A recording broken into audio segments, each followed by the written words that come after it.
The president's speech was received with mixed reactions. To most of us, we feel that it is a little bit vague and it is not specific enough, especially given that the youth of our nation have just been, who are unarmed protesters, have just been gunned down at the Lekki toll gate. And I believe that that should have reflected a little bit of empathy on the part of the Nigerian president and the president of the nation, who is the father of the nation. For most of us, we have not gotten over that incident, and it's something that we probably will not forget, because who will watch unarmed fellow citizens, the future of our tomorrow, singing the national anthem, being shot? It's not something that we'll see and unsee, or we can unsee.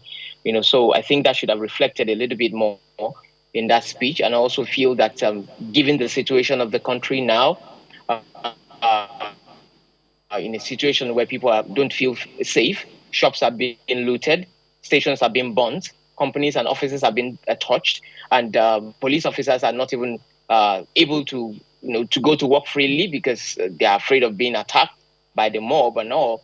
So with all this going on, we expect will be some level of stability, on president to this, in order to bring about a path to peace, a path to reconciliation, a path to new beginnings, or something that gives us that makes us feel that we'll go over soon. But we really didn't get that from that speech. You've talked about what we've seen now, the looting, the arson, and the wanton destruction of property of private individuals and public institutions and buildings as well.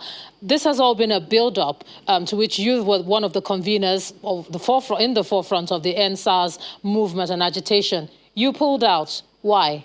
We have only one convener for NSAS Reform Police NG as an advocacy. It is not a protest group. So what happened was that a few young people came together to add their voice to the hashtag, and they decided to run it their way. And all efforts to put them to direct their engagement of the campaign proved abortive. And even though it is that they were supported because it is their right to protest according to, as constitutionally guaranteed, but at the same time, the way the whole thing went down, it wasn't really according to what was expected, from the advocacy that was built on building bridges over institutional gaps while deploying innovative interventions towards engaging leaders and the people in a constructive manner. The dimension that this agitation has taken is not your way. This was not the plan. Exactly. It wasn't our way. We don't do protest, but we support the right of citizens to peacefully protest out there. But again, from different quarters, you realize that peaceful protest is both a paradox in our country and also an oxymoron.